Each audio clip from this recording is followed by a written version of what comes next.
Hello everyone, welcome back to another episode of The Capital Lens. Following the successful launches of Tengah Garden Residences, Vela Bay and most recently Hudson Place Residences, which sold 61.5% of its units at an average of 2,458 per square foot, one question keeps coming up. Who is still buying at these prices? If you have been asking this, then this episode is for you. Because today we are not just looking at the headline sales number, we are going to break down the logic behind the buying, from replacement costs to GFA harmonization to why buyers may still see value in selected projects. With global uncertainty, high prices, uncertain job markets, and buyers becoming more conscious, you would expect the market to slow down. But the Singapore property market sometimes behaves like your friend who says he's not on a diet, then still orders supper. On the surface, buyers are cautious, but when the right project comes along with the right location, pricing and value proposition, buyers still show up. And maybe the answer is this: buyers are not simply buying because the market is hot. I don't think they are blindly chasing property. I think buyers are becoming more selective. They are not just asking, is this cheap? They are asking, can this price be supported by future replacement costs, usable space, and exit demand? They are buying because they still see value in these specific projects, specific locations, and specific price points. Let's use Hudson Place Residences as an example. This is a city fringe project where the land was acquired at $1,037 per square foot per plot ratio, and its average launch price was $2,458 per square foot.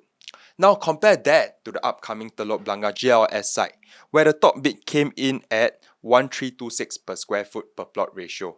From a pure investment lens, one thing I like to look at is replacement cost, because between the two GLS, that is close to $290 per square foot per plot ratio gap in the land cost. So if developers are paying 20 to 30% more for future land plots, their eventual selling prices will likely need to reflect that higher cost base. Of course, this does not mean that Hudson Place will definitely appreciate, but it does suggest that Hudson Place has a relative pricing buffer when compared against future replacement stock, assuming demand remains healthy. And that is what I mean by margin of safety. This replacement cost story is actually not isolated. We are seeing it across the OCR, the RCR, and the CCR region. Higher land bids today are going to become the pricing foundation for tomorrow's new launches. And as new launches prices continue to set higher benchmark, we may see some demand shift back into the resale market. Not because resale is always better, but because when the price gap becomes too wide, buyers will naturally start comparing. New launches give you freshness, facilities, and deferred timelines. But resale may offer more space, immediate occupation, and sometimes a more attractive entry price. So as the new launch prices move higher, the resale market may become increasingly relevant again. Higher land costs explains why future launch prices may move up. But that is only one side of the replacement cost. The other side is actually product efficiency. After the GFA harmonization, newer projects are designed differently. Why? Because before GFA harmonization, certain non-livable spaces such as aircon ledges could still form part of the strata area that buyers pay for. So let us use a simple example. A unit of 1,000 square feet. Today, if you are buying into a 1,870 per square foot, the whole price will be 1.87 million. However, 50 square feet is actually used for the aircon ledge. So what it means is that the buyer is actually paying 1,968 per square foot in terms of usable space. So although the headline price looks like 1,870 per square foot, but the effective price is actually closer to 1,970 per square foot. Now, after GFA harmonization, a newer unit may be smaller on paper, say 950 square feet. But if that 950 square feet is more efficiently designed and mostly livable, then the comparison changes. For example, at $2,000 per square foot, the price is actually 1.9 million for a 950 square feet. So the per square foot may look higher, but actually the livable space is still the same. What it means is that the buyer is paying more directly for usable space because not every square foot works equally hard for you. And that is why when we compare new launches today against older resale projects, the per square foot alone does not tell the full story. Let me give you a real life example using two projects in Katong, Tembusu Grand and Emerald Katong. Both launched about 7 months apart. Tembusu Grand was launched about March 2024 and Emerald Katong November 2024.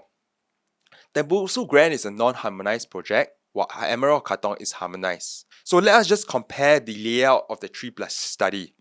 For Tembusu Grand, you have a queen size, king size, common and master bedroom. Likewise for Emerald of Katong. For the kitchen space, you have a kitchen with a yard and WC. Likewise, you have a kitchen plus yard plus WC. The difference is actually, for Tembusu Grand, you have the household shelter compared to the store in the Emerald of Katong unit. Both also have a study. So what we can see is both provide proper bedrooms, a study area, living and dining space, kitchen and storage provision.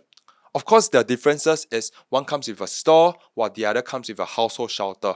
But beyond that, the core day-to-day functionality is actually quite similar, both with living and dining spaces that can fit a 6-seater dining table.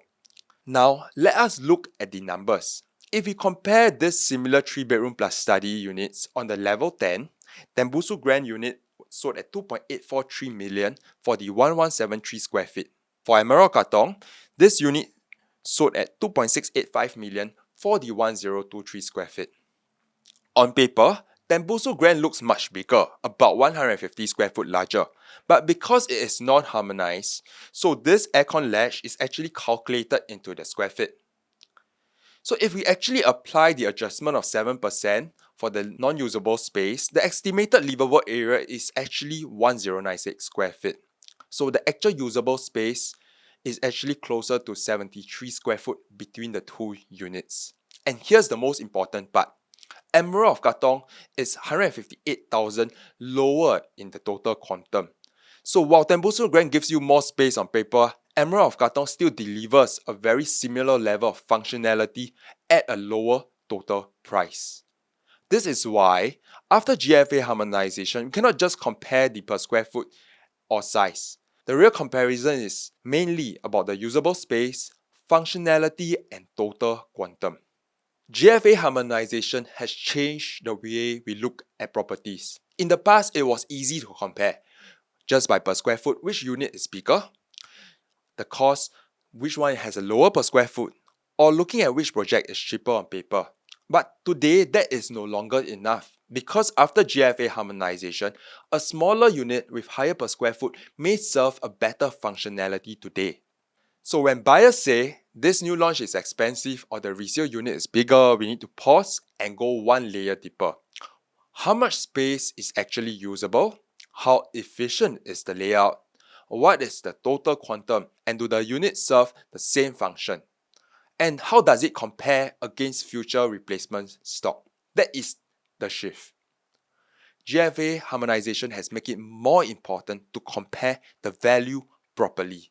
And that is what I try to do through the capital lens, to help you look beyond the surface numbers and understand the real value behind the property.